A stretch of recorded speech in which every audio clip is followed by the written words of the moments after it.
पहले ही बहुत टाइम से सस्पेंस बना ही रखा है, तो मैंने कहा चलो दिखाई दे। बाकी अभी तो सिर्फ मैं नेकेड आइज से सिर्फ स्क्रैचेस वगैरह ही देख रहा हूँ, कहीं स्क्रैच तो नहीं है। मेरी महिंद्रा की पहली गाड़ी है ये वाला, मुझे लग रहा था थोड़ा, बट भैया बोल रहे हैं कि ऐसा ही आता है ना। यहाँ पर देखोगे ना तो ये देखो मोका ग्रे इंटीरियर लिखा हुआ है यहाँ पर। ये वाला पूरा पोर्शन देख रहे हो ना, ये पूरा टॉप मॉडल में लेदर फिनिश आता है। सेम चाबी आती है आपकी स्कॉर्पियो में, सेम चाबी इन्होंने नई वाली थार रॉक्स में दे दी। हाँ जी, क्या रिव्यू है फिर? क्या कह रहे हैं, हैरियर सही चोरी हो गई? कोई दिक्कत आएगी नहीं गाड़ी में, फ्रेश गाड़ी उतरी है, कल ही उतरी है। क्या बताऊँ, क्या बताऊँ, बोलना क्या बताऊँ। बट कंसेप्ट महिंद्रा ने पिछले 1 साल से ये रूल लेके आए हैं लोग की थर्ड पार्टी पीडिया हम लोग नहीं अलाउ करेंगे। थार जैसी ऑफ रोडिंग व्हीकल बाहर से पूरी काली है, अंदर से पूरी की पूरी वाइट है। तो बोल रहे थे कि मतलब लगवा लो थोड़ी 10-20-15 हज़ार की, मैं चलो 15-20 हज़ार में तो दिक्कत नहीं आएगी। सजा मिली है जिन्हें किस चीज़ की? सुसु करने की। हाँ भाई टैजी,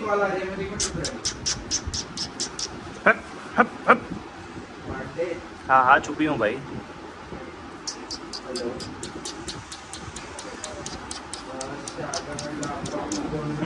आज इन्होंने सुसु कर दिया इसने, उसने दोनों ने कमरे में। हाँ भाई सॉरी।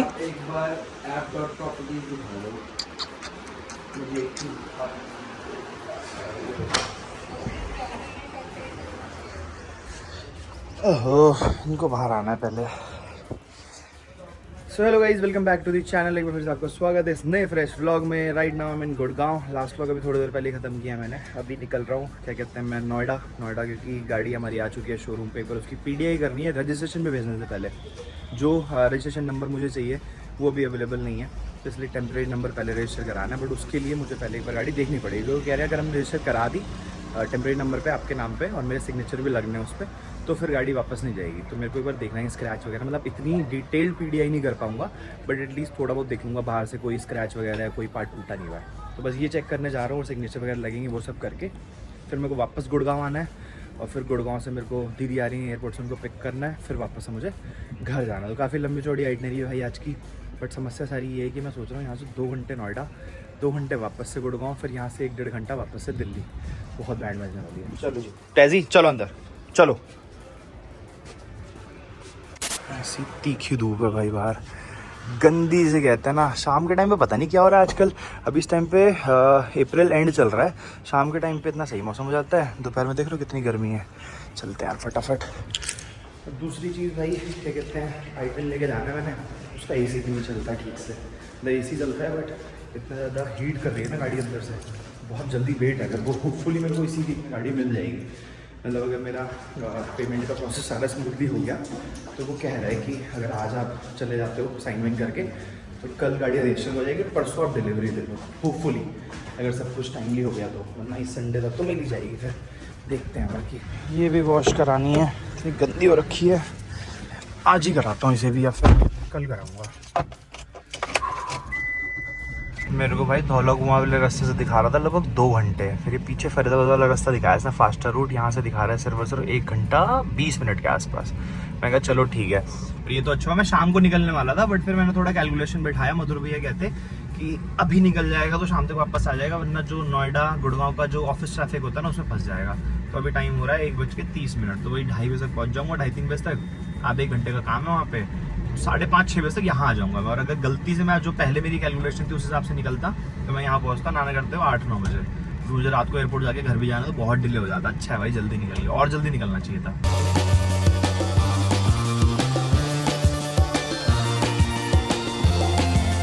लोगों यहाँ से 50-55 मिनट का रास्ता बचा हुआ है भाई। यहीं पर ही गाड़ी रोक के, मैंने आज लंच नहीं किया था, मैं छोले कुलचे वाला देखा, मैंने कहा तो छोले कुलचे खा लेते हैं। छोले कुलचे कैसी चीज़ है ना भाई, कितने दिन खा सकता हूँ मैं, एकदम लाइट से ब्रेकफास्ट हो जाता बढ़िया। मैं तो अभी लंच कर रहा हूँ मैं।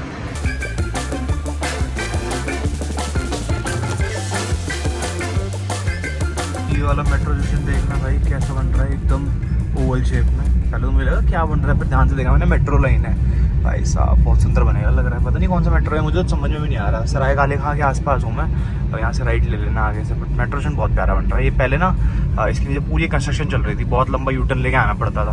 अब तो चलो ये कंप्लीट हो गया, मतलब नीचे से क्लियर कर दिया, रोड्स खुल गई हैं।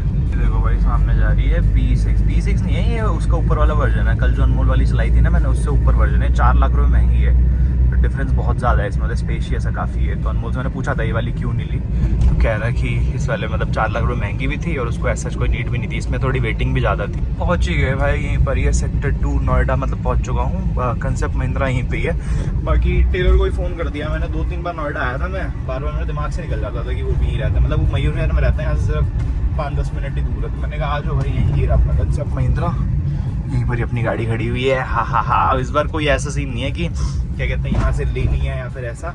आज मैं आपको वही गाड़ी दिखाऊंगा जो मेरे को डिलीवरी लेनी है। चलो जी, मैं सोचा ना दिखाऊँ या दिखा दूँ।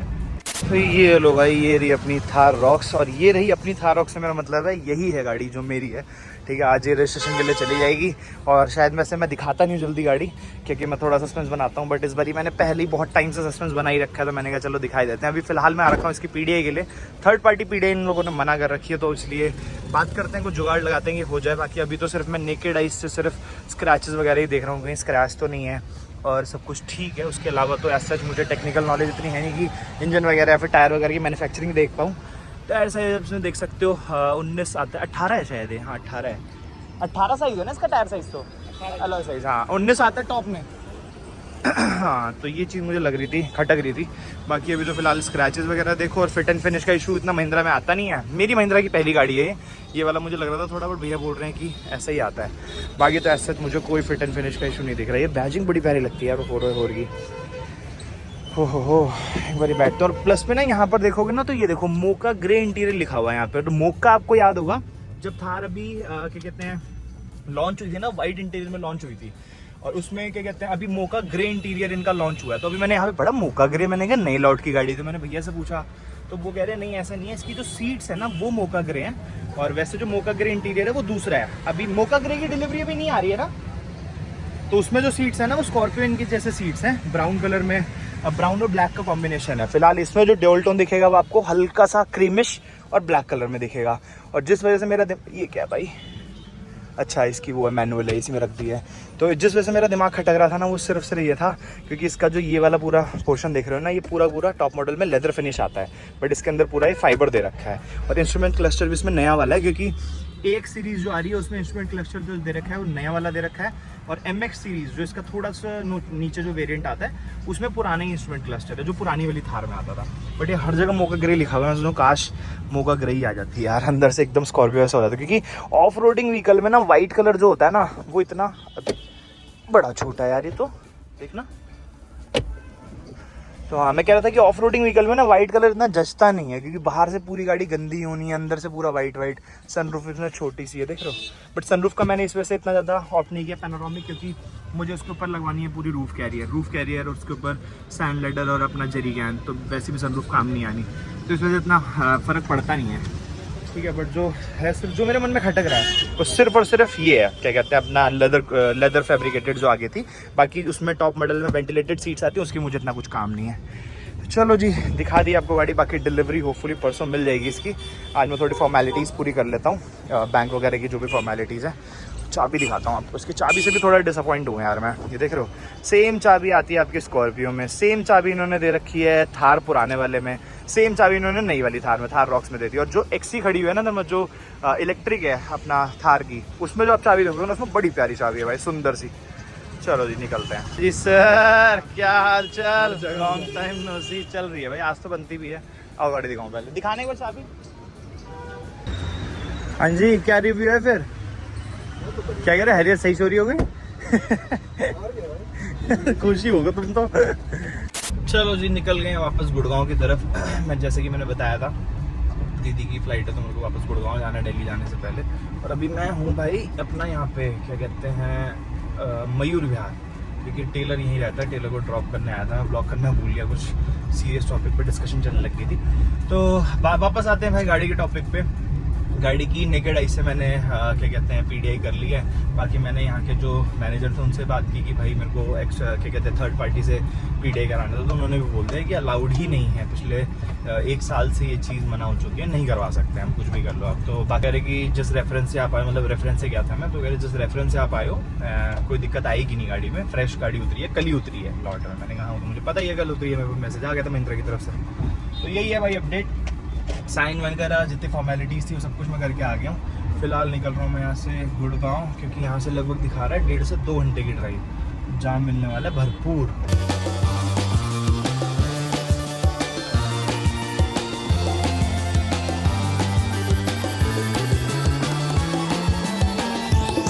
आफ्टर 2.5 आवर्स हम पहुँच गए वापस गुड़गांव। टाइम हो गया है, अरे यार टाइम क्या हो गया है, टाइम हो गया है 6:19।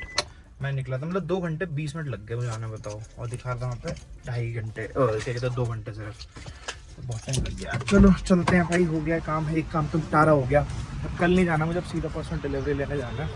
नवंकुर भाई की शादी के लिए मैंने कपड़े मंगा लिए थे अजय से, सारे के सारे थैले ऐसे ही लेके जा रहा हूँ। निकल गए भाई एयरपोर्ट के लिए, क्योंकि बहन आ रही है तो उसको वहाँ से रिसीव करना है, फिर वापस जाना है मुझे घर। वैसी हालत हो गई, तब से मैं काम कर रहा था, एडिटिंग कर रहा था बैठ के, क्योंकि अब काफ़ी टाइम से जो मैंने शूट किया है वो डालने की बारी आ चुकी है। बहुत टाइम से वीडियो नहीं डाली है मैंने, और अब तो देख चुके होगे आप लोग, क्योंकि वीडियो बहुत बाद में आ रही होगी। ये देखो, ये भी टूटा पड़ा हुआ है, ये भी नहीं बनवाया, मैं क्लेम पे देने की सोच रहा हूँ इसे। आगे से ना बहुत आवाज़ भी आ रही है इसमें। चलते हैं यार। लैंडिंग का टाइम 10:15 था, 10:15 बजे मैं यहाँ से निकल रहा हूँ, तो डिले थी फ्लाइट थोड़ी, शायद जब तक वो बाहर आएगी तब तक मैं पहुँच ही जाऊँगा। क्या बताऊँ क्या बताऊँ, बता क्या बताऊँ, बोलना क्या बताऊँ, क्या बात बता रहा था? किसकी बात बता हाँ अभी आ गई घूम के, फ्लाइट में आई है पहली बार अकेले निकल लिए भाई वापसी। यहाँ से सिर्फ 35 मिनट्स दिखा रहा है घर पहुँचने का टाइम। बाकी रात के टाइम पे मतलब ये सही है, दिल्ली टू गुड़गांव या फिर एयरपोर्ट करना ना बहुत ईजी हो जाता है भाई। दिन के टाइम पे अगर ये चक्कर लग, मतलब दिन में आपको दिखाया था ना मैंने, नोएडा से मैं क्या कहते हैं गुड़गांव पहुंचा था 2.5 घंटे में, ठीक है। और इस टाइम देखो सिर्फ मेरे को वहाँ से एयरपोर्ट आने में लगा 20-25 मिनट, और एयरपोर्ट से घर जाने में 30-35 मिनट, 1 घंटे से भी कम। चलो जी पहुँच गए घर पे। गाड़ी की PDI हो चुकी है, जैसा कि आप लोगों ने देख लिया। पूरी कोशिश की मैंने कि कल ही मुझे गाड़ी मिल जाए, बट हो नहीं पाई वो चीज़, क्योंकि कुछ डॉक्यूमेंटेशन रह गए हैं अभी। मतलब जो फाइल प्रोसेस होनी है वो कल होगी। कल मुझे एक बार बैंक भी जाना है, ठीक है। बाकी अभी मैं थोड़ा वही देख रहा था, उनसे बातचीत कर रहा था जो वहाँ के GM है, कि जैसे तैसे मैं वहाँ पे थर्ड पार्टी PDI वहाँ पर अलाउ करवा पाऊँ अपनी गाड़ी के लिए, बट वो हो नहीं पाया, क्योंकि जो मेरी गाड़ी की डिलीवरी हो रही है वो एक कंसेप्ट महिंद्रा से, और जो मोस्ट फेमस आप देखोगे वो DM महिंद्रा और कंसेप्ट महिंद्रा ही है। बट कंसेप्ट महिंद्रा ने पिछले 1 साल से ये रूल लेके आए हैं लोग कि थर्ड पार्टी PDI हम लोग नहीं अलाउ करेंगे। बाकी उसके अलावा इंश्योरेंस तो उन लोगों ने मेरे को दे ही दिया था आज भी, कि ऐसी दिक्कत मत लो आप, ऐसा कोई इशू आएगा नहीं गाड़ी में, क्योंकि फ्रेश लॉट की गाड़ी है। और हाँ एक चीज़ और, पहले मुझे स्टार्टिंग में लग रहा था कि क्या कहते हैं जो मेरे को मोका ब्राउन चाहिए था इंटीरियर, ठीक है, जो अभी मतलब कुछ टाइम पहले 1-1.5 महीने पहले लॉन्च हुआ है, बट उसमें काफ़ी टाइम लग रहा है आने में, ठीक है। अनमोल की भी मोका ब्राउन है, क्योंकि उसको भी काफ़ी टाइम लग रहा है, उसकी तो सितंबर में दिखा रहा है डिलीवरी। तो मैंने मोका ब्राउन के लिए बोला था, बट मोका ब्राउन बहुत ही इस टाइम पे एक्सट्रीम डिफिकल्ट है मतलब अरेंज करवाना, कि जो वाइट कलर ना वो तो बहुत ही अजीब है भाई। लिटरली मतलब गाड़ी सोचो थार जैसी ऑफ रोडिंग व्हीकल, बाहर से पूरी काली है, अंदर से पूरी की पूरी वाइट है, तो थोड़ा सा ऑड लग रहा था। मोका ग्रे मिल गया ना आज मैंने देख लिया, तो अब थोड़ी संतुष्टि है मेरे को। उसमें मेरे को ये भी फायदा है कि जब सीट वगैरह थोड़ी गंदी भी होगी ना तो इतना ज़्यादा पता नहीं चलेगा, क्योंकि वाइट में तो अलग से ही नज़र आता है, ठीक है। तो बार बार ड्राई क्लीन कराते रहो, उसमें थक जाओ, तो कम से कम चलो एटलीस्ट मोका ग्रे इंटीरियर आ गया है, ठीक है। तो उस बात से थोड़ी सी सेटिस्फैक्शन है। तो चलते हैं भाई, अब सोता हूँ। मुझे पता भी नहीं ब्लॉग कितना लंबा बना है, शायद मैं कल कंटिन्यू ही करूँगा, क्योंकि कल तो गाड़ी की डिलीवरी है नहीं, और मोस्ट प्रोबेबली परसों मैं गाड़ी लेने जाऊँगा। तो परसों गाड़ी लेने जाऊँगा तो कल ये सारे डॉक्यूमेंटेशन कंप्लीट करा के एक बार फ्रेश माइंड से पता चल जाएगा ना कि परसों कोई इशू नहीं आना है, तो तसल्ली से फिर परसों गाड़ी की डिलीवरी ली जा सकती है। एक्साइटमेंट हो रही थी मुझे कल के लिए, अब वेट करना पड़ेगा एक और दिन। अब यही होता है पता है, और ऊपर से नई गाड़ी में ना चुल ये भी होती है कि PPF के टाइम पे मतलब PPF देनी है, और गाड़ी जिस दिन आएगी उस दिन PPF देने का मन नहीं करता, क्योंकि नई गाड़ी एटलीस्ट मन करता है कि 2-3 दिन अपने पास रखो, और रखो तो PPF ना कराओ तो उसमें छोटे छोटे स्क्रैचेस आते हैं। वैसे मैं दूंगा नहीं PPF के लिए अभी, वो तो मेरे को पक्का पता है, क्योंकि मेरी 2-3 चीज़ें ऑलरेडी अलाइंड है गाड़ी आते ही, ठीक है। तो एटलीस्ट 1 महीना लगेगा मुझे गाड़ी PPF में देने में, बट होपफुली टचवुड मेरी परसों गाड़ी आ जाए, मतलब परसों ज़्यादा डिले ना हो। The next day. Good morning everyone, today is the next day. फिलहाल मैं जा रहा हूँ भाई बैंक, क्योंकि आज फाइनल डॉक्यूमेंटेशन वगैरह जो भी रह गए पेपर वर्क वो हो जाने हैं। कल गाड़ी की डिलीवरी, और सामने देख रहे हो भयंकर जाम भाई, भयंकर। भाई गया था स्कूटी से, क्योंकि वहाँ पर पार्किंग की जगह नहीं, तो स्कूटी से ही डेली जाता है वो। तो फ़ोन आया उसका कि भाई ऊपर से मत आना, बहुत जाम है। तो वापस से कॉल आई कि पुलिस वाले आ गए, अब जाम हल्का हो रहा है, ऊपर से ही आ जाओ। तो अभी तक फंसा पड़ा था यहाँ पे, मेरे से आधे-पौने घंटे पहले निकला था वो, बट आ गया हूँ भाई दरसी में। सो अभी जा रहे हैं भाई बैंक। और सुबह मेरे को शोरूम से फ़ोन आया था, तो इसमें क्या होता है ना कि मतलब 2 ऑप्शन होते हैं। जब आपका मैंने लोन पे कराई है वाली गाड़ी, ठीक है, तो फिर इसमें 2 ऑप्शन होते हैं। अगर आप लोन पे करा रहे हो गाड़ी, तो बैंक या तो खुद से ही जो इसका डीडी होता है डिमांड ड्राफ्ट वो लेके जाता है शोरूम और वहाँ पे खुद से सबमिट करता है, मतलब कोई बैंक का रिप्रेजेंटेटिव वहाँ जाएगा वो सबमिट करेगा। या फिर दूसरा ऑप्शन होता है अगर एमओयू नाम की टर्म होती है, मुझे एग्जैक्ट इसका फुल फॉर्म नहीं पता, एमओयू अगर होता है उस शोरूम का या फिर उस एजेंसी का उस पर्टिकुलर बैंक में, तो डायरेक्ट आरटीजीएस हो जाता है अमाउंट। तो पहले मुझे लगा था कि डीडी देना पड़ेगा, बट बाद में उन्होंने चेक किया तो कह रहे कि हमारा कंसेप्ट मोटर्स के साथ, क्योंकि गाड़ी कंसेप्ट मोटर से आ रही है, तो उन्होंने बोला कि कंसेप्ट मोटर के साथ हमारा एमओयू है तो हम डायरेक्ट आरटीजीएस करा देंगे। बट उस केस में क्या होता है कि फॉर्म 34 मतलब BO for 34 करके होता है, तो वो करवाना पड़ता है वहाँ पे सेंड, ठीक है। तो वो एक बारी बैंक मेरे को बात करनी है कि वो खुद भेजेंगे कि वो मेरे को देंगे, मुझे लेके जानी है। और आज मेरे को इंश्योरेंस भी खुद से कराना है, क्योंकि इंश्योरेंस भी मैं बाहर से करा रहा हूँ। तो इंश्योरेंस कितने का पड़ा, एजेंसी ने मुझे कितना कोट किया था इंश्योरेंस का, वो सब मैं बता दूंगा होपफुली आपको अगली वीडियो में, जब मैं सारी डिटेल बताऊंगा कि प्राइस कितना पड़ा मेरे को गाड़ी का, कितना ऑन रोड पड़ा, कितना एक्स शोरूम पड़ा, उस पर कितना मैंने इंश्योरेंस पे किया, या फिर क्या क्या मैंने एसेसरीज ली, सारी चीज़ें मैं अगली वीडियो में बात करूँगा। बट फिलहाल मैंने आपको एक बार ये एमओयू वाली चीज़ बता दूँ, और ये क्या कहते हैं जो फॉर्म 34 BO for 34 होता है वो बता दूँ। तो निकल पड़े भाई अब इस जाम का सामना करने। भयंकर गर्मी है भाई दिल्ली में इस टाइम पे ना, ये मान लो अप्रैल एंड चल रहा है और इसी मंथ में इतनी ज़्यादा गर्मी है, तो मई जून जुलाई में क्या होगा, हालत ख़राब होने वाली है इस बार। ये भाई अपनी सारी की सारी एसेसरी लिस्ट है जो मुझे शोरूम से मिली थी। तो अभी भाई मैं विक्रम भैया से बात कर रहा था, मैंने कहा यार क्या क्या लगवाना चाहिए इसमें, मतलब वैसे तो कंपलसरी नहीं है लगाना जहाँ से मैंने गाड़ी ली है, बट वो बोल रहे थे कि मतलब लगवा लो थोड़ी यार 10-20-15 हज़ार की। मैं चलो 15-20 हज़ार में तो दिक्कत नहीं आएगी, वो लगवा लेता हूँ। जो मेन आइटम है बड़ी वो लगवा लूँगा। संत नगर बुराड़ी में है ब्रांच, जिस ब्रांच में मेरे को आना था। इतना रास्ता ख़राब है भाई, पूरी मेन रोड खुदी हुई है, अंदर से आगे भाई चल रहा है, मेरे को लेके आया अंदर गलियों से। अब यहीं पर ये कहीं बैंक ऑफ बड़ौदा की जो ब्रांच है, बैंड बज गई भाई। इतना ख़राब रास्ता और इतना ट्रैफिक देखो कहाँ ट्रैक्टर बसेस सब गलियों में आना चाह रहे हैं। ये रहा भाई अपना बैंक ऑफ बड़ौदा बैंक, हो गई है सारी डॉक्यूमेंटेशन कंप्लीट, ये ले लिया है मैंने फॉर्म 34 वगैरह भी। निकलते हैं, लंच नहीं गया, यहीं पर आगे ना ढाबा है बहुत बढ़िया बुराड़ी संत नगर में, यहाँ कुछ खाते हैं, स्कूटी से ही चलेंगे भाई। जाम देख रहे हो भैया, वैसे ही इतना जाम, ऊपर से रॉन्ग साइड गाड़ी उधर रोड पे खड़ी कर रखी है। यही भाई बैंक के पास ही आ गए हैं ढाबे पे, बहुत बढ़िया खाना है भाई। मटर पनीर ले लिए, राजमा और रायता, बड़े पेट पूजा करके फिर निकलता हूँ घर। दोपहर को किया था भाई शूट और रात के भी बज रहे हैं 10:30। ऐसा मन कर रहा है इसके अंदर से ये मटर पनीर और ये राजमा दोनों निकाल के खा लूँ, इतना टेस्टी था ना कसम से। और लालच भी इस वजह से आ रही है क्योंकि मैंने डिनर नहीं किया है, तो चल के पहले डिनर करते हैं, बट उससे पहले व्लॉग एंड कर देते हैं। तो कल है भाई अपना डिलीवरी का दिन। हाँ गाड़ी आ चुकी है जैसे कि आपने देख लिया, PDI भी आज कर चुका हूँ, ठीक है। और ये वाली वीडियो थोड़ी लेट आ रही होगी, बट कल डिलीवरी डेट है और गाड़ी आ चुकी होगी जब तक ये वीडियो आ रही है ऑब्वियसली। तो खत्म करते हैं इस वीडियो को, नेक्स्ट ब्लॉग आप लोगों को डिलीवरी ब्लॉग देखने को मिल जाएगा। उसके बाद बैक टू बैक वीडियोज आएंगी, क्योंकि अभी तक मैंने यूट्यूब पे वीडियोज डालने शुरू नहीं किया एज सच। रीजन भी बहुत इनकंसिस्टेंसी चल रही थी, तो मैंने सोचा कि चलो एक बार गाड़ी आ जाएगी तो मुझे पता रहेगा, उसके बाद मैंने एकदम फ्लुएंसी में चलना है तो शुरू करेंगे। तो शायद आप लोगों ने अभी तक पुराने ब्लॉग देखे होंगे।